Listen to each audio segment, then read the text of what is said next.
Salam axşamınız xeyir olsun, hörmətli tamaşaçılar. Xəzər xəbərin əsas buraxılışı ilə qarşınızdayıq. Bakubas və Bakı taksi xidməti Bakı metropoliteninə birləşdirildi. Prezident İlham Əliyev Bakı metropoliteni Qapalı Səhmdar Cəmiyyətinin yenidən təşkili və bununla əlaqədar bəzi fərman və sərəncamların da dəyişiklik edilməsi, bəzi sərəncamların ləğv edilməsi haqqında fərman imzalayıb. Fərmana əsasən Bakı metropoliteni Bakubas və Bakı taksi xidməti MMC-lərin ona qoşulması formasında yenidən təşkil edilib. Yerüstü nəqliyyatların yeraltı nəqliyyata birləşməsinin üstünlükləri nələr olacaq, izləyək. Yerüstü ictimai nəqliyyatlar yeraltı nəqliyyata birləşdirildi. Bu, Prezident İlham Əliyevin Bakı metropoliteni Qapalı Səhmdar Cəmiyyətinin yenidən təşkili və bununla əlaqədar Prezidentin bəzi fərman və sərəncamlarında dəyişiklik edilməsi, bəzi sərəncamların ləğv edilməsi haqqında fərmanında əksini tapıb. Fərmana əsasən, Bakı metropoliteni Qapalı Səhmdar Cəmiyyəti yenidən təşkil ediləcək. Yəni, Bakı metropoliteni Bakubas və Bakı taksi xidmətinin ona qoşulması formasında yenidən təşkil ediləcək. Ekspertlər hesab edirlər ki, ictimai nəqliyyatın birləşdirilməsi inkişaf baxımından müsbət addımdır. Sırf ictimai nəqliyyat, avtobus marşrutları, metropoliten və gələcəkdə artıq tramvay söhbətdə var. Bu üç ictimai nəqliyyat növü üzrə xidmətin yaxşılaşdırılması, keyfiyyətin yüksəldilməsi gözləniləndir. Yəni, gözlənilən də nə mənada? Bu, dövlət adından həmin xidməti göstərəcək vahid bir operator olacaq. Onun daha yaxşı maliyyələşdirilməsi imkanları yaranacaq ki, və o maliyyə vəsaitləri hara gedir, hara xərclənir, buna nəzarət daha asan olacaq. Bütün bunlar hamısı səmərəliyi artıra bilər. Və ictimai nəqliyyat növlərinin bir-birindən uzlaşdırılması daha çevik həyata keçirilməklə, belə deyək, sərnişinlərin, Bakı sakinlərinin, Bakı qonaqlarının ictimai nəqliyyat ehtiyacları daha yüksək səviyyədə təmin oluna bilər. Yol hərəkəti qaydaları üzrə ekspert Ərşad Hüseynov onu da əlavə etdi ki, bu dünya təcrübəsində var. Hansı ki, bir çox inkişaf etmiş ölkələrdə belə ictimai nəqliyyatın bir mərkəzdən idarə edilməsi, yəni ictimai nəqliyyatlar arasında rabitənin olması sərnişin sıxlığının azalmasına hesablanıb. Əsas hədəflərdən biri də həm də odur ki, şəhərdə ictimai nəqliyyat bir-birini tamamlamalıdır. Görürsünüz, nəqliyyat mübadilə mərkəzləri yaradılıbdır. Orada multimodal sərnişin daşımalar var. Tutaq ki, avtobus gəlir, sərnişinlərin verir metroya, sonra metro stansiyası əksinə aparır, o biri stansiyadan verir avtobusları. Təxminən belə bir, indi gələcəkdə tramvay da olacaq. Bax, bu multimodal daşımaları daha yaxşı uzlaşdırmaq, marşrutları bir-biri ilə daha əlaqələndirmək, yəni yerüstü marşrutu metro ilə əlaqələndirmək baxımından bir təşkilatda olması faydalı ola bilər. Qeyd edək ki, cəmiyyətin fəaliyyətinə ümumi rəhbərliyi və nəzarəti həyata keçirmək üçün sədr də daxil olmaqla 500 üzvdən ibarət müşahidə şurası yaradılır. Ramal Abdullayev, Yusif Kərimli, Üzeyir Ağayev, Xəzər xəbər. Bakı metropoliteni Qapalı Səhmdar Cəmiyyətinin Bakubas və Bakı taksi xidməti MMC-lərin ona qoşulması formasında yenidən təşkil edilməsi ictimai nəqliyyat sahəsində idarə etmənin daha təkmil şəkildə təmin edilməsinə, xidmətlərin qarşılıqlı inteqrasiyasının gücləndirilməsinə və şəhər mobilliyinin daha səmərəli təmin olunmasına yönəlib. Bu barədə Bakı metropoliteni Qapalı Səhmdar Cəmiyyətindən bildirilib, qeyd edilib ki, yenidən təşkil prosesi çərçivəsində ictimai nəqliyyat sistemində vahid və əlaqələndirilmiş idarəetmə modelinin tətbiqi, xidmət keyfiyyətinin artırılması, rəqəmsal həllərin genişləndirilməsi və sərnişin rahatlığının daha da yüksəldilməsi istiqamətində mərhələli tədbirlərin həyata keçirilməsi nəzərdə tutulur. Davam edirik. Azərbaycandan tranzit keçməklə Ermənistana ilk dəfə alüminium göndərilib. Rusiyadan Ermənistana Azərbaycandan tranzit keçməklə növbəti tədarük həyata keçirilib. 10 vaqondan ibarət çəkisi 700 ton olan taxıl və 2 vaqondan ibarət çəkisi 133 ton olan alüminium Biləcəri stansiyasından böyük kəsi istiqamətinə göndərilib. Qeyd edək ki, indiyədək Rusiyadan Ermənistana Azərbaycandan tranzit keçməklə 26 min tondan çox taxıl, 3800 tondan çox gübrə və 68 ton qarabaşaq göndərilib. Xatırladaq ki, tranzitlə yanaşı Azərbaycandan Ermənistana neft məhsullarının ixracı da davam edir. İndiyədək Azərbaycandan Ermənistana 8500 tondan çox dizel, 979 ton AY92 benzini, və 2955 ton AI-95 benzini ixrac olunub.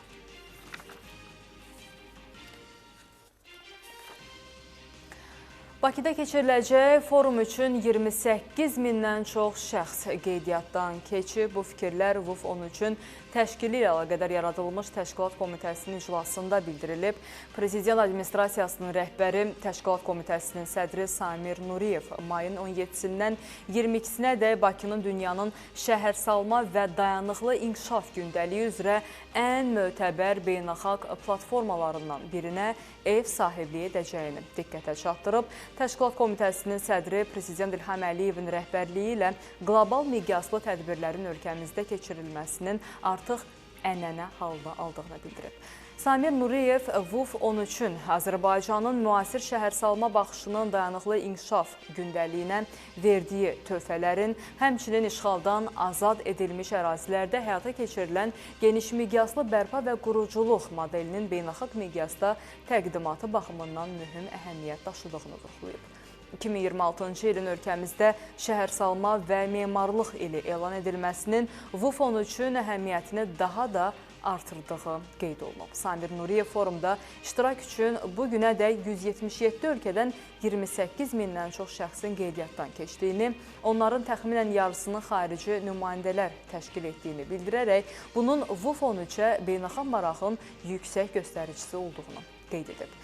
Təşkilat Komitəsinin sədri Azərbaycanın təşəbbüsü ilə VUF tarixində ilk dəfə keçiriləcək liderlərin bəyanatları segmentinin forumun siyasi və substantiv baxımdan əsas yeniliklərdən biri olduğunu, bu toplantının şəhərsalma və dayanıqlı məskunlaşma məsələlərini ali səviyyəli qlobal müzakirə predmetinə çevirəcəyini diqqətə çatdırıb. Daha sonra ümumi hazırlıq prosesinin gedişatı, substantiv, kommunikasiya, protokol, nəqliyyat və təşkilati logistika sahələrində görülmüş işlər, habelə gündəlikdə duran digər məsələlər üzrə Təşkilat Komitəsinin üzvlərinin məruzələri dinlənilib. Samir Nuriyev VUF 13-ə hazırlıq prosesinin yekun mərhələsində aidiyyəti qurumlar tərəfindən müvafiq məsələlərin operativ və uzlaşdırılmış qaydada həll edilməsi, həmçinin bütün istiqamətlər üzrə işlərin daha da intensivləşdirilməsi və başa çatdırılması barədə tapşırıqlar verib.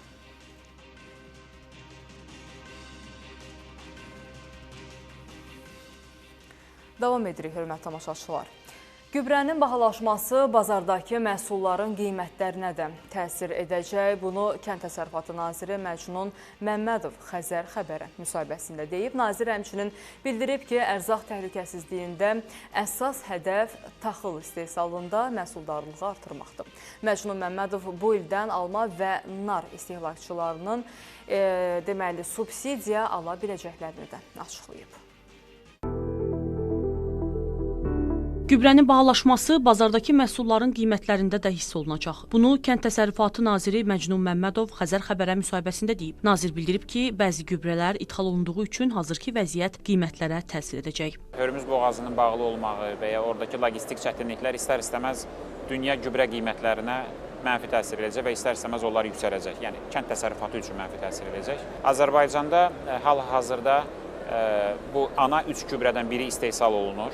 Azot gübrəsidir, karbamid gübrəsi Sopar Karbamid zavodunda istehsal olunur. Ona görə fermerlərimiz daha yaxşı azot əsaslı gübrə əldə edə bilirlər. Amma fosfor və kalium əsaslı gübrələr isə xaricdən gəldiyinə görə, o tələb təklifə görə yəqin ki, qiymətlərə təsir edəcək. Onları da biz hiss edəcəyik. Məcnun Məmmədov həmçinin bildirib ki, fermerlərə avans subsidiyasının verilməsi planlaşdırılır. O, yeni layihənin detallarını da açıqlayıb. Fermer reytinqində daha yüksək reytinqi olan, daha yüksək bal toplayan fermerləri oktyabr ayında, noyabr ayında onları əkin həyata keçirdikləri dönəmdə ki, ilkin torpaqaltı gübrəni verməyə ehtiyac var və ilkin vəsaitlərə ehtiyac var, o zaman onun onlara verilmə imkanının yaradılması haqqında düşünürük. İkinci variantımız isə fermerlərə banklar vasitəsilə kreditlərin verilməsi, o kreditlərin faizlərinin isə dövlət tərəfindən subsidiyalaşdırılması mexanizmi mövcuddur. Bu ildən də o mexanizmi işə salmağı planlayırıq. O zaman onlar subsidiyadan daha çox oktyabrda, noyabrda vəsaiti əldə edə biləcəklər. İyun ayında məhsullarını satıb bankın kreditini qaytara biləcəklər. Dövlət isə onların yerinə faiz subsidiyası verəcək, faizi ödəyəcək. Ötən il fermerlərə 280 milyon manatdan çox əkin subsidiyasının ödənildiyini vurğulayan Məcnun Məmmədov növbəti illərdə məhsul subsidiyasının artırılmasının nəzərdə tutulduğunu açıqlayıb. Nazir həmçinin bildirib ki, bu ildən alma və nar istehsalçıları da subsidiya ala biləcəklər. 1 hektardan nə qədər çox məhsuldarlıq yüksək olarsa, bir o qədər yaxşı nəticələr əldə edə biləcəyik. O nöqteyi nəzərdən subsidiyanın artırılması planları var, amma bu daha çox məhsul subsidiyasının istiqamətindədir. Əgər əvvəllər sadəcə pambıq, tütün və şəkər çuğunduru məhsul subsidiyası alırdılarsa, istehsalçıları keçən ildən bu günə baxan qarğıdalı soya istehsalçıları, bu ildən alma və nar istehsalçıları da məhsul subsidiyasını ala biləcəklər. Kənd Təsərrüfatı naziri onu da qeyd edib ki, ərzaq təhlükəsizliyi məsələsində əsas hədəf taxıl istehsalında məhsuldarlığı artırmaqdır. Şəbnəm Qurbansoy, Cabbar Qaryağdıoğlu, Xəzər xəbər. Xarici İşlər Nazirliyi Fransalı nazir Jean-Noël Baronun ölkəsinin senatında Azərbaycan əleyhinə səsləndirdiyi iddiaları rədd edib. Nazirliyin mətbuat katibi Ayxan Hacızadə Xəzər xəbəri açıqlamasında deyib ki, Jean-Noël Baronun bu fikirləri bölgədə dayanıqlı və həqiqi sülh quruculuğuna xidmət etmir. Fransanın Avropa və Xarici İşlər Naziri Jean-Noël Baronun dünən Fransa Senatında Azərbaycan əleyhinə səsləndirdiyi iddiaları qətiyyətlə rədd edirik. Bunu Xəzər xəbəri açıqlamasında Xarici İşlər Nazirliyinin mətbuat katibi Ayxan Hacızadə bildirib. Ayxan Hacızadə Fransalı nazirin Senatda Azərbaycan əleyhinə səsləndirdiyi fikirlərin təhrikçi və qəbul edilməz olduğunu deyib. Eyni zamanda UNESCO missiyasının bölgəmizə həyata keçirilməsi planlaşdırılan missiya barədə o dönəm müvafiq istinadlar verməsi məlumdur ki, qəbul edilməzdir. Azərbaycan tərəfi daim işğal dönəmində UNESCO missiyasının ölkəmizə səfərinin təşkil edilməsi məsələsini qaldırsa da, Ermənistan və Fransa kimi ölkələr bu missiyanın reallaşmasının qarşısını almışlar və UNESCO-nun 2005-ci il hesabatında da bu fakt öz əksini tapmışdır. Ayxan Hacızadənin sözlərinə görə Ermənistanın işğalı dövründə Azərbaycan ərazilərində yüzlərlə məscid və digər mədəni irs nümunələrinin dağıdılması faktını görməməzliyə vuran Fransa nazirinin işğal dönəmindən qalan bəzi tikillərin sökülməsi məsələsinə dair şərh verməsi, bu məsələdə Beynəlxalq Ədalət Məhkəməsində gedən prosesə yersiz istinadı ikili yanaşmanın bariz nümunəsidir. Azərbaycanın suveren ərazilərində yerləşən tarixi və dini abidələrimiz milli mədəni irsimizdir və mənşəyindən, dünyəvi və ya dini mənsubiyyətindən asılı olmayaraq qorunur. Fransa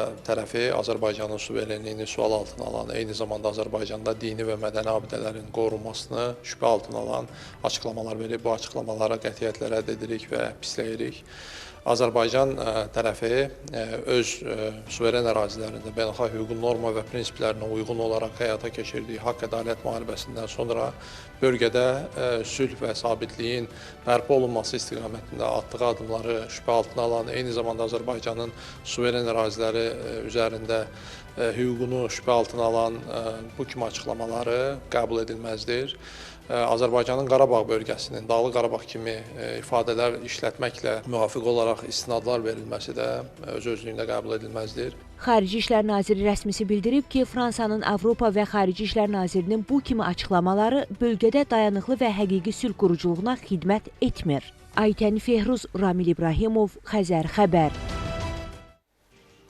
Balakəndə istismara yararsız hala düşdüyündən uzun illərdir fəaliyyət göstərməyən Kanat yolunun yenidən qurulması istiqamətində işlərə başlanılıb. Kanat yolunun uzunluğu təxminən 850, hündürlüyü 53 metr olacaq.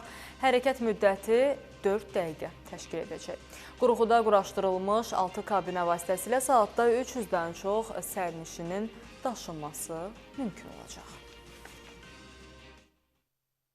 İlkin mərhələdə kanat xəttinin troslarının eyni zamanda aşağı və yuxarı terminallarda texnoloji və elektrik avadanlıqlarının demontajı həyata keçirilib. Növbəti mərhələdə isə əlbəttə ki, yeni avadanlıqların gətirilməsi və quraşdırılması həyata keçiriləcək. Buradakı terminallar tamamilə yenidən qurulacaq. Layihə reallaşdırılandan sonra ərazidə turizm infrastrukturunun genişlənməsi və turistlər üçün əlavə imkanların yaradılması nəzərdə tutulur.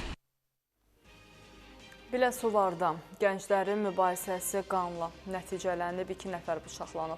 Onlardan birinin vəziyyəti ağırdır. Gəncədə isə yeniyetmə bıçaqlanıb. Gənclər arasında düşən mübahisəni sakitləşdirmək üçün həyətə çıxan şəxs özü bıçaqlanıb. Hadisə Biləsuvarda qeydə alınıb. İlkin məlumata görə evlərin birinin hasarı qarşısında olan gənclər səs-küy salaraq mübahisə ediblər. Bu zaman şəhər sakini 23 yaşlı Kənan Rəhimli onları sakitləşdirmək üçün yaxınlaşıb. Mübahisə zəminində Kənan Rəhimli və 20 yaşlı Tərlan Şahbazov bıçaq xəsarətləri alıblar. Orandan sonradakı orada qan görürsən boğazında bir yandan da biri gəlirdi bizim Əldrum uşaqlarına harasa gedirdi. O kömək elədi. Dedim köynəyini çıxart. Mən satın dedilər vurublar. Mən yoldan qalib gəlincə ona dedim köynəyini çıxart bas boynuna. Köynəyini çıxartdırdım bastı boynuna. O əlində apardı o bədbaxt. Ha, bu belə. Neçə nəfər idilər ki? Olar bilmirəm çox idi, qaranlıq idi. Mən heç ayırd eləmədim kim nə idi. Xəsarət alanlar Biləsuvar rayon mərkəzi xəstəxanasına gətirilib. Boğaz nahiyəsindən ağır bıçaq yarası alan Kənan Rəhimli dərhal reanimasiya şöbəsinə yerləşdirilib. Hazırda vəziyyəti ağır qiymətləndirilir. Digər şəxsin xəsarəti yüngül olduğundan ambulator müalicəyə buraxılıb. Hadisəni törətməkdə şübhəli bilinən 24 yaşlı Səyyad Qəmbəri polis əməkdaşları tərəfindən saxlanılıb. Faktla bağlı araşdırma aparılır. Gəncədə isə yeniyetmə bıçaqlanıb. Hadisə şəhərin Məqsədi qəsəbəsində qeydə alınıb. Hadisədən sonra 15 yaşlı oğlan xəstəxanaya yerləşdirilib. Sağ biləyin kəsilmiş yarası diaqnozu təyin edilən pasiyentə zəruri tibbi xidmətlər göstərilib. Saat 1-də gecə tibbi yardım, təcili tibbi yardım maşınına uşaq gətiriblər bizə. 2011-ci il təvəllüdü. Uşaq bıçaqlanmış yaralar var idi Sait nahiyəsində. Yardım göstərmişik. Kafi vəziyyətində də evə gediblər. Faktla bağlı polis əməkdaşları tərəfindən araşdırma aparılır. Elşən Feyzullayev, Rasim Əziz, Yusif Kərimli, Xəzər xəbər. Kreditlə dişlərini müalicə etdirmək istəyən vətəndaş həm maddi zərərlə üzləşib, həm də övladının sağlamlığı təhlükə altına düşüb. Xəzər xəbərin qaynar xəttinə müraciət edən vətəndaş iddia edir ki, yanlış müdaxilə nəticəsində qızının dişlərində ciddi problemlər yaranıb. İddialarda adı çəkilən klinikadan da məsələyə mövqe öyrənmişik, izləyək. Kreditlə dişlərini müalicə etdirmək istəyən şəxs pulundan da olduğu sağlamlığından da. Gülnarə Məmmədova deyir ki, övladı Ayan Məmmədzadə 7 aydır yanlış müalicənin fəsadlarını yaşayır. Onun sözlərinə görə qızı bu müddətdə Dentera Dental Klinikdə 3 həkim dəyişib. Aparılan yanlış müalicə ciddi problemə səbəb olub. Biz də elə reklama uyduq getdik. Dentera diş klinikası. Qaraqarayev filialında bu şəbəkədir. Getdik, Qüdrət adında doktor, yəni bizə orada kredit şöbəsinə bağladılar, yəni bank olmayan. Ayda 94 manat ödəməklə brekerdə razılaşdıq. Yəni ümumi məbləğ? Ümumi 1120 manat. Şikayətçinin sözlərinə görə ilkin mərhələdə müalicə Qüdrət adlı stomatoloqa həvalə olunub. Lakin qısa müddət sonra həkimin klinikadan ayrıldığı bildirilib. Getdik yoxlanışa, bu həkim yoxdur, çıxıb işdən. Yönəltdilər başqa, Vaqif doktor, Qüdrət doktor, hər ikisindən. Yəni bu müalicə gördük, bu uşaq elə gəlir, deyir ki, mama, mən dişlərim məni incidir, hələ üstü qoyublar. Mənim ağzım yaradır, çirkiliyir, yara, stomatit. Mən də getdim, getmişəm, deyirəm, hanı həkim? O həkimi qovdular Vaqifi, indi Qüdrət gəlib, gah nə bilim onu qovdular, həkim üzə çıxmır. Daha sonra pasiyent klinikanın başqa filialına yönləndirilib. Şikayətçi bildirir ki, burada da müalicəni davam etdirən həkim qısa müddətdən sonra klinikadan ayrılıb. Uzman gələcək baxmağa. Uzman Elmir doktor. Gəldi, baxdı, gəlib baxıb, tam səhv gedib müalicə öz həkimləridir. Elmir doktor hal-hazırda orada işləyir, Xətai filialında. Baxdı, dedi ki, tam səhv gedib, dişlər protuziya verib, gedin katet çəkdirin, gətirin. İndi də deyirəm, baş həkim hanı deyir, o da çıxıb işdən. Yəni bir çıxın üzə danışın, görək niyə bu uşağı bu vəziyyətə qoymuş. Bir çıxış yolu deyin bizə. Tələb eləyirəm, dəymiş ziyan ödənilsin. Bu cavan uşaqdır, tələbədir, insan içinə çıxamır, depressiyada da hər. Məsələ ilə bağlı Dentera Dental Klinika üz tutduq. Baş həkim Şahin Bayramov bildirdi ki, adı hallanan stomatoloqlar artıq klinikada çalışmır. Bizim əməkdaşlıq etdiyimiz bəzi həkimlərin səhlənkarlığı nəticəsində müəyyən problemlər yaranıb, düzdür. Yəni, amma aradan qaldırıla bilən problemlərdir. Ciddi bir problem, qalıcı bir problem deyil. Dərhal biz buna reaksiya verdik rəhbərlik tərəfindən və hal-hazırda bizlə əməkdaşlıq eləyən daha peşəkar əməkdaşları, ortodont uzman həkimlərimizə yönləndirməyə hazırıq. Nə lazımdırsa olunacaq. Klinikadan o da bildirildi ki, artıq pasiyentin ödədiyi vəsait ona geri qaytarılıb. Sevinç Vaqif qızı, Vüsal Cəfərov, Xəzər xəbər. Binada bir ay əvvəl təhlükəli vəziyyət yaransa da tədbir görən olmayıb. Söhbət Binəqədi rayonundakı o mərtəbəli binadan gedir. Binanın 6-cı mərtəbəsindəki balkonda təhlükəli vəziyyət yaranıb. Daha ətraflı sujetdə. Fasadı tökülən bina, kərpicləri ovulan balkon. Paytaxtın Binəqədi rayonunda Cəfər Xəndan və Rövşən Hüseynov küçələrinin kəsişməsində yerləşən Meybelçi MTK-ya məxsus çoxmərtəbəli yaşayış binasındakı təhlükəli vəziyyət sakinləri narahat eləyir. Bu barədə görüntüləri ilk olaraq Patrol.az sayti yayıb. Hadisə təxminən bir ay bundan əvvəl bu gördüyünüz binanın 6-cı mərtəbəsində baş verib. Belə ki, binanın fasadı dağılıb, kərpiclər ovularaq yerə tökülüb. Xoşbəxtlikdən xəsarət alan olmayıb. Sakinlər uçquna normadan artıq yağan yağışların səbəb olduğunu deyirlər. Bərk yağışlar yağdı, neçə gün dalmada. Bu həmin o iradələrdə olub. Yəqin ki, o hardansa yağış buraxıb, su girib onun içinə ki, o çünki o fikir verin də başdan ayağa hamısı sularda, yəni həmin hissə seçilib. Yəni hələ bir yer olur, görsən su da yer tapır, gəlir oraya dolur. Kərpicdir, qırmızı kərpicdir, yumuşalıb hamısı gəlib yerə. Çox qorxmuşdum çünki uşaq otağının üstündədir o həmən sökülən yer. Heç nə çıxdıq, baxdıq ki, bütün binanın elə bir ki, o tərəfi fasadı düşüb həyətinə. Hadisə bir ay əvvəl baş versə də, bu müddət ərzində yerə tökülən daşları təmizləməkdən başqa heç bir iş görülməyib. Sakinlər belə deyir. Heç nə, hələ ki, heç kəs heç nə eləmir ora. Qalmışıq belə. Eşitdiyimə görə, yəni sakinlərdən pul yığırlar ki, onu binanın ümumi fasadını düzəltsinlər.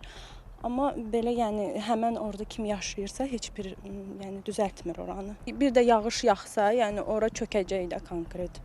Məsələ ilə bağlı Fövqəladə Hallar Nazirliyindən Xəzər xəbərə bildirildi ki, sözgedən çoxmərtəbəli binanın tikintisi nazirlik yaranmamışdan, eləcə də Şəhərsalma və Tikinti Məcəlləsinin qüvvəyə minməsindən əvvəl həyata keçirilib.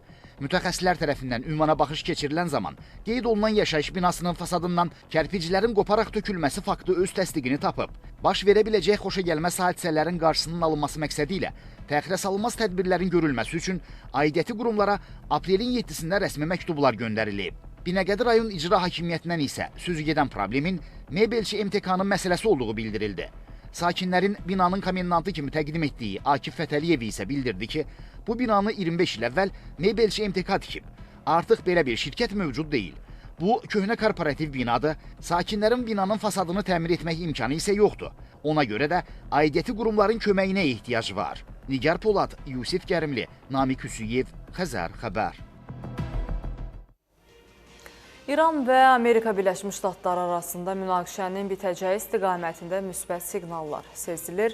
Birləşmiş Ştatlar lideri Donald Trump'ın son açıqlaması da aparıcı kütlə informasiya vasitələrinin son xəbərləri də razılaşma ola biləcəyinə ümid yaradır. Amma bütün bu açıqlamalarda İranın nüvə proqramından vaz keçməyə razı olmalı olduğu vurğulanır. Trump hətta İranın buna razılaşdığını açıqlayıb. İran nüvə silahı əldə etmək səylərindən imtina etməyə razılaşıb. Bunu Amerika Birləşmiş Ştatları prezidenti Donald Trump Ağ Evdə jurnalistlərə açıqlamasında bildirib. İran nüvə silahına sahib ola bilməz və olmayacaqdır. Digər şeylərlə yanaşı o buna razılıq verib deyə Trump bildirib. Tərəflərin münaqişəyə son qoymaq üçün razılığa gələcəyinə əminliyini ifadə edib. Bildirib ki, Birləşmiş Ştatlar və İran son 24 saat ərzində yaxşı danışıqlar aparıblar və razılaşmanın əldə olunması çox mümkündür. The Wall Street Journal məlumat yayıb ki, Vaşinqton Tehranın 20 il ərzində uranın zənginləşdirilməsini dayandırmasını istəyir. Vurğulanıb ki, Birləşmiş Ştatlar İranda uranın zənginləşdirilməsinə 20 illik moratorium tətbiq etməyə çalışır və ölkədəki bütün zənginləşdirilmiş nüvə materiallarının çıxarılmasını tələb edir. Fox News telekanalının məlumatına görə Trump münaqişənin başa çatdırılması ilə bağlı memorandumun bir həftə ərzində imzalanacağını gözləyir. Əl-Ərəbiyyə telekanalının məlumatına görə İran və Birləşmiş Ştatlar Hörmüz boğazında gəmiçiliyin tədricən bərpası müqabilində İranın dəniz blokadasının yumşaldılması barədə razılığa nail olub. Hazırda intensiv təmaslar aparılır və boğazda blokadaya alınmış gəmilərlə bağlı problemin həllində irəliləyiş gözlənilir. Amma belə bir vaxtda İran Hörmüz boğazı üzərində vurduğu döyüş kəşfiyyat pilotsuz təyyarəsinin qalıqlarını əks etdirən video yayınlayıb. Bu arada İsrail atəşkəsdən sonra ilk dəfə Livanın paytaxtı Beyruta hücum edib. Xilasedicilər dağıntılar arasında əməliyyatları davam etdirirlər. Livan Səhiyyə Nazirliyinin məlumatına görə 2 martdan bu yana Livanda 2700-dən çox insan həlak olub. İran prezidenti Məsud Pezeşkiyan isə müharibənin başlanğıcında ağır yaralanan ali dini lider Müçtəba Xamneyi ilə görüşdüyünü açıqlayıb. Əziz liderlə görüşmək şərəfinə nail oldum. Onunla təxminən 2 saat yarım danışdıq, deyə qeyd edən Pezeşkiyan, İranın ali rəhbəri ilə görüşünün səmimi atmosferdə keçdiyini bildirib. Nigar Mahmudova, Xəzər xəbər. Belə hörmətli tamaşaçılar, əməkdaşımız Nigar Mahmudovanın hazırladığı süjeti izlədik. Davam edirik. Abşeron rayonunun Saray qəsəbəsində mini avtomobilində partlayış baş verib. Hadisə zamanı sürücü yanıq xəsarətləri alıb. Avtomobilin partlaması anı binanın təhlükəsizlik kamerasına düşüb. Sürücü avtomobilə əyləşərək onu işə salır. Bu zaman anidən güclü partlayış baş verir. O cəld maşından çıxmaq istəsə də qapının açılmasına divar mane olur. Nəhayət sürücü digər tərəfdən çıxa bilir.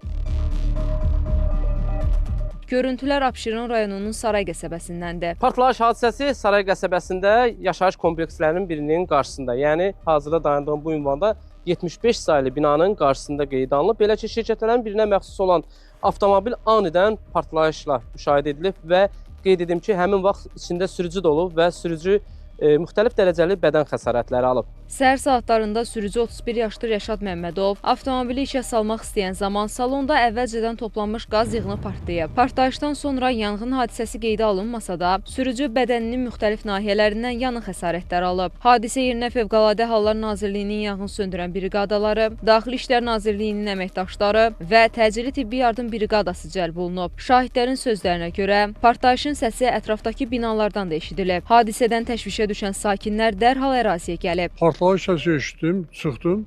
Gördüm pilləkənin yanında bir dənə ağ, səhv eləmirəmsə, taksi idi, markasını bilmirəm. Qaz sızması nəticəsində partlayış olub. Sürücü alnından filandan yüngül ağrını dəqiq deyə bilmərəm, xəsarət almışdı. Fövqəladənin maşınlar burada idi, polislər var idi burada. Sonra təcili yardıma gəldi.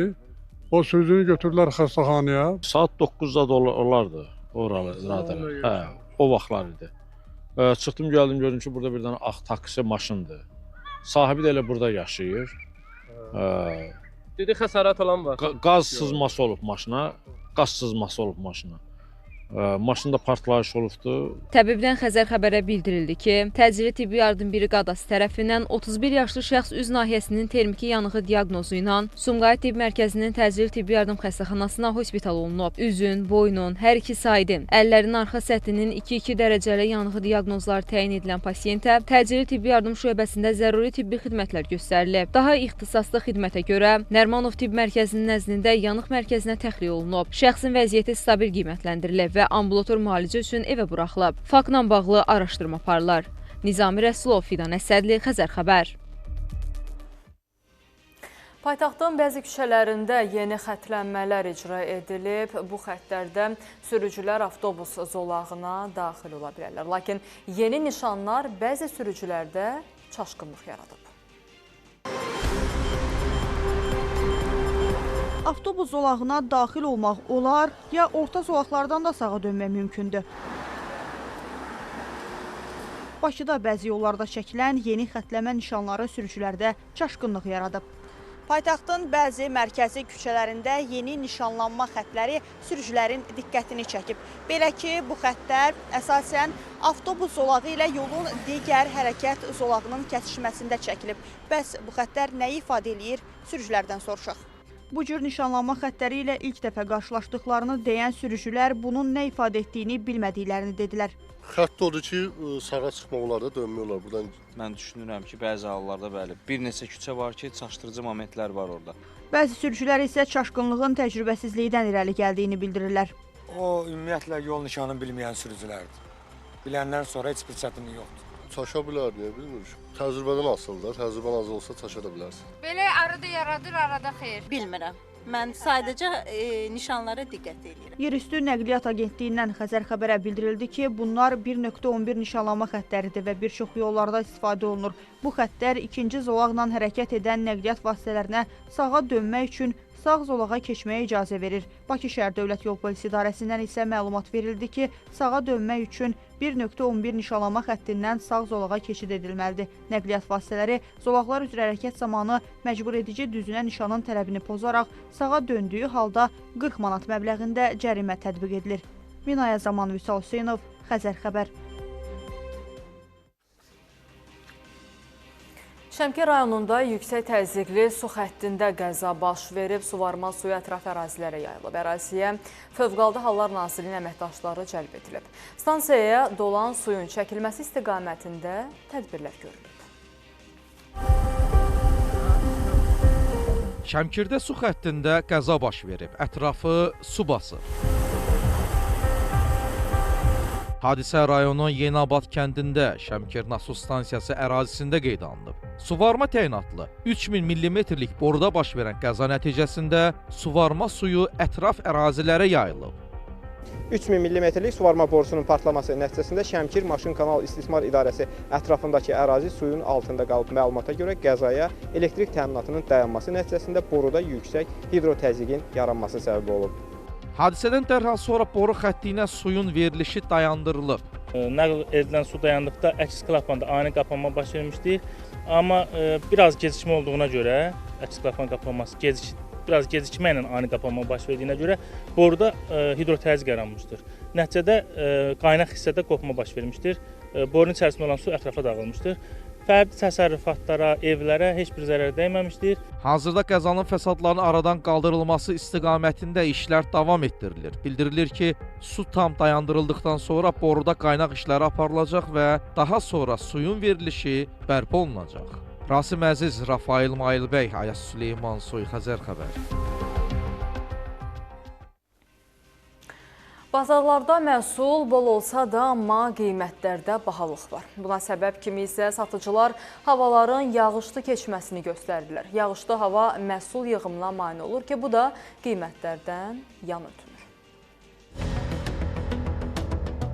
Meyvə-tərəvəz bol, qiymətlər isə fərqli.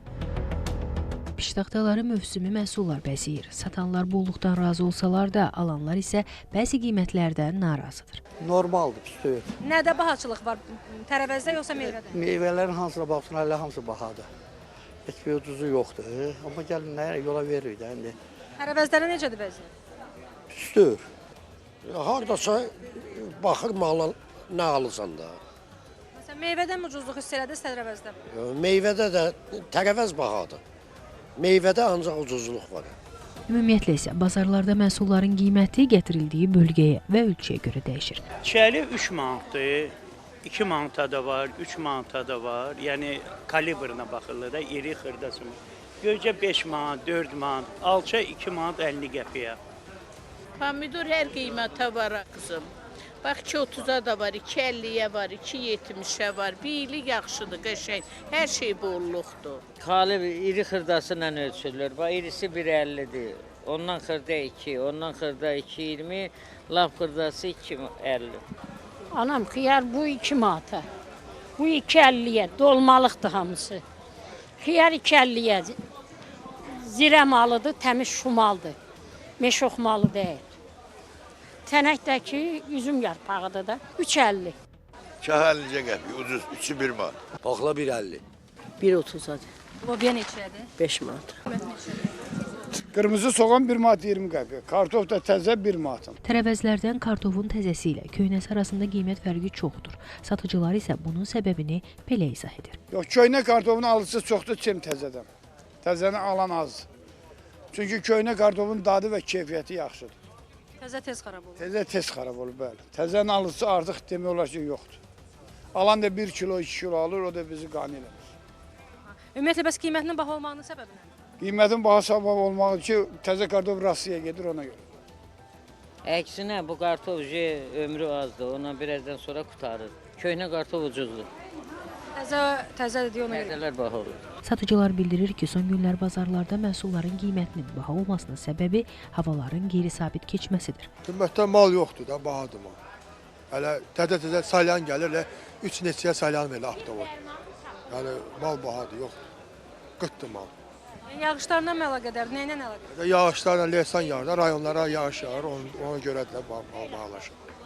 Təzə köhnə qutarır, təzə də indi başlayır. Ona görə elə bahalıq. Hava bəli, o yağış olanda yığmaq olmur, onu bahalaşır. Yağış olmayanda dərirlər, yəni dolu olur. Satıcıların sözlərinə görə havalar isinməyə doğru getdikcə məhsulların da qiymətində ucuzlaşma başlayacaq. Ruzanna Kərimli, Əli Əkbərov, Xəzər xəbər. Son günlər yağan yağışlar nəticəsində Əyrçay su anbarında suyun artması Şəki Qudula Şorsu istiqamətli yolun bir hissəsinin su altında qalmasına səbəb olub. Kəndlərə gediş məhdudlaşıb, Dövlət Su Ehtiyatları Agentliyindən isə bildirilib ki, vəziyyətin aradan qaldırılması üçün geniş miqyaslı maliyyə xərci tələb olunur. Şəki Qudula Şorsu yolunun bəzi hissələri su altında qalıb. Bu yol Qudula və digər kəndləri rayon mərkəzi ilə birləşdirən əsas yoldur. Hazırda yolun təxminən 50 metr məsafəsində 50 santimetr qədər su yığılıb ki, buradan avtomaşınlar keçə bilmirlər.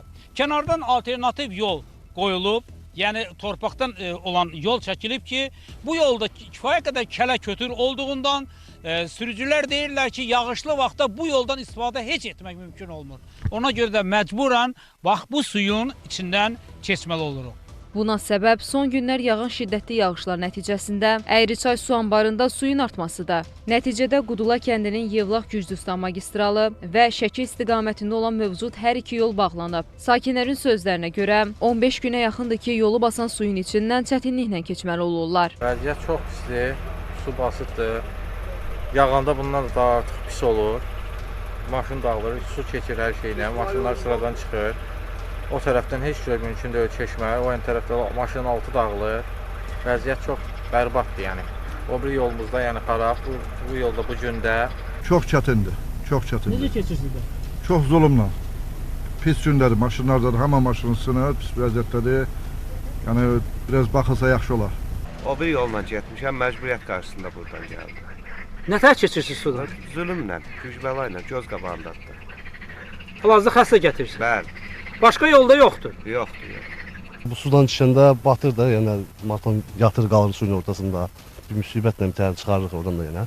Yəni o anki yolumuzla bağlıdır. Həm yol bərbad gündədir, həm yol yenə sudur. Buradan dərinlikdir, biraz daşlar da tökülübdür, vapşı keçmək olmur. Yenə buradan bir təhər keçirik də. Buradan keçən kəndlər çoxdur, Şorsudur, Cuma kənddir, Salxoz cəmaətidir, yəni işləyən maşın çoxdur burada. Vəziyyətlə əlaqədar Dövlət Su Ehtiyatları Agentliyinin Şəki Su Meliorasiya Sistemlərinin İstismarı İdarəsinə müraciət etdik. Bildirildi ki, Şəki rayon icra hakimiyyətinin nümayəndələri başda olmaqla aidiyyatı qurumlarla həmin kəndlərə, ərazilərə baxış keçirilib və vəziyyətin aradan qaldırılmasına görə geniş miqyaslı maliyyə xərci tələb olunduğundan aidiyyatı üzrə baş idarələrə müraciət edilib. Rəhman Həkimzadə, Fidan Əsədli, Xəzər xəbər. Tovuzda otlaq sahələrinin çəpərlənməsi sakinləri narazı salıb, onların iddialarına görə örüş sahələri zəbt olunur. Bəs aidiyyatı qurumlar nə deyir ətraflı süjetdə? Örüş sahələrinin satıldığı iddia olunur. Tovuz rayonunun Kirən kənd sakinləri iddia edirlər ki, heyvanların otlaq sahələri qanunsuz çəpərlənir, ictimai yaşayış obyektlərinə satılır və ya icarəyə verilir. Onların iddialarına görə çəpərləmə işləri sürətlə davam etdirilir. Sakinlər bildirirlər ki, onların əsas məşğuliyyəti əkinçilik və heyvandarlıqdır. Otlaq sahələri olmasa, heyvan saxlamaları müşkilə çevriləcək. Gözümüzü tikdiyimiz biraz yerimiz var, onu da gəlib burada zəbt eləyirlər. Bizim hərəmizin bir inəyimiz, 2 inəyimiz var. O inəklər də burada otlayır. Bu örüşlər əlimizdən gedəndən sonra biz nə qarmalıyıq? Burada bir qusok götürürlər, orada bir qusok götürürlər, orada bir qusok götürürlər, indi heç nə qalmır. Ora köhnə lager düşərgəsi olub. Hansısa məmur gəlib 3-4 hektarı birdən zəbt edib mənimsəyib. Bu torpaqlardan başqa bizim heyvanımızı otarılacaq otlaq sahəsi yoxdur. Bələdiyənin fondunda olan torpaqları bələdiyyə yeri icra orqanları satıb, burada kimsə arıçılıq təsərrüfatı ilə bağlı, kafe, restoranla bağlı buraları setkalamaq istəyirlər. Əgər burada 1 hektar yer çəpərlənirsə, yağın ki, dəqiq məlumat demir, yağın ki, kimsə burada nəsə tamahı var, ya da nəsə eləmək istəyir. Əgər planda varsa, meşəni çəpərləmək, işçilik bizim ixtiyarımız yoxdur dövlətdən. Biz xahiş edirik, sahəmiz işçilənməsin, burada hərəmiz bir inək sahələ, onu sürünçək. Ekologiya və Təbii Sərvətlər Nazirliyi yanında Meşələrin İnkişafı Xidmətinin rəisi Ramik Əşrəfov Xəzər xəbərin sorusuna cavab olaraq bildirib ki, qeyd olunan ərazi 2 saylı Regional Meşə Təsərrüfatı Mərkəzinin Kirəm Meşəbəyliyinin 16 saylı meşə dolayına aiddir. Hazırda ərazidə meşə bərpa tədbirlərinin həyata keçirilməsi məqsədi ilə torpaq hazırlığı işləri aparılır.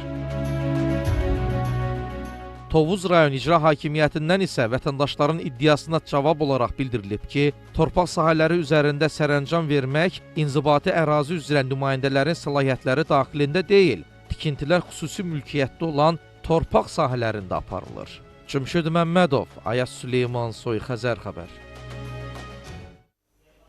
Yevlaxda azyaşlını avtomobil vurub, hadisə şəhərin Nizami Gəncəvi prospektində qeydə alınıb. Məlumata görə yolu keçən 7 yaşlı uşağı mini avtomobili vurub. Ağır bədən xəsarətləri alan uşaq dünyasını dəyişib, faktla bağlı araşdırma aparılır.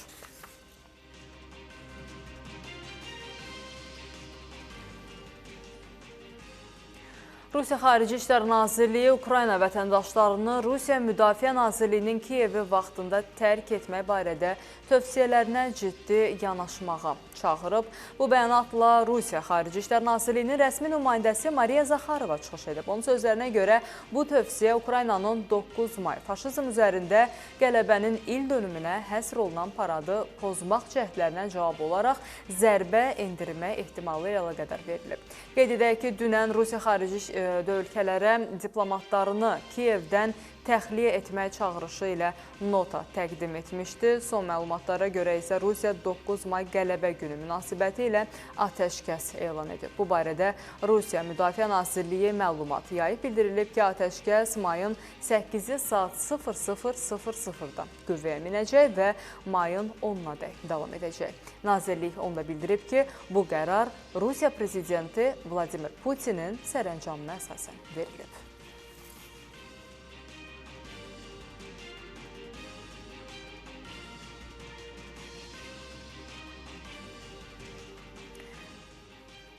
Yay mövsümü biznesdə durğunluq yox, məhz inkişaf vaxtıdır. İşini böyüdüb, rəqiblərindən fərqlənmək istəyən sahibkarlar üçün Yellow Bankdan sərfəli təklif gəldi. Biznesini böyütmək istəyən hər bir sahibkar üçün maliyyə dəstəyi artıq daha əlçatandır. Müştəri məmnuniyyətini əsas tutan Yellow Bank mikrokreditlər üzrə sərfəli şərtlərlə kredit kampaniyası təqdim edir. Yeni kampanyamız çərçivəsində biznes sahiblərinə 100 min AZN-dək və 12 aya kimi güzəşt müddətli mikrokredit təklif edirik. İllik faiz dərəcəsi cəmi 10%-dən başlayır, müddəti isə 48 ayadəkdir və ən əsası komissiyasız kredit imkanı da yaradırıq. Qadın sahibkarlar üçün nəzərdə tutulan 2% endirim sayəsində onlar biznes kreditini illik cəmi 8%-dən başlayan faizlərlə əldə edə bilərlər. Qeyd edək ki, kampaniya iyul ayının sonuna dək davam edəcək. İşinizi böyütmək üçün bu unikal fürsəti qaçırmayın. Kampaniya haqqında daha ətraflı məlumatı istənilən Yellow Bank filialından 981 qısa nömrəsi ilə əlaqə saxlayaraq və ya yellow.az saytından əldə edə bilərsiniz. Saloğlu Mebildə sonuncu fabrik kampaniyasının son tarixi açıqlandı. Ölkənin mebil sektorunda aparıcı lokomotiv olan Saloğlu Mebildə uzun müddətli davam edən bütün mebillər fabrik qiymətinə kampaniyası artıq yekunlaşır. 26 ildir davam edən ənənənin son tarixi 10 maydır. İtaliya şirkəti ilə birgə istehsal olunan yeni mebillərimizlə də Saloğlu Mebildə tanış ola bilərsiniz. Yüksək keyfiyyət, göz oxşayan dizayn, hər zaman öz mükəmməlliyi ilə seçilən Saloğlu Mebil alıcılarını sonuncu endirim kampanyasının son günündə bu möhtəşəm fürsətdən yararlanmağa dəvət edir.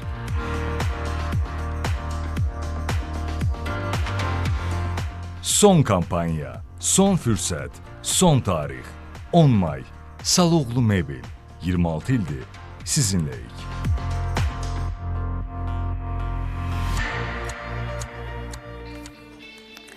Hörmətli tamaşaçılar, bugünkü xəbərlərimizdən bu qədər. Sabah eyni saatda yenidən görüşmək ümidi ilə gecəniz xeyrə qalsın.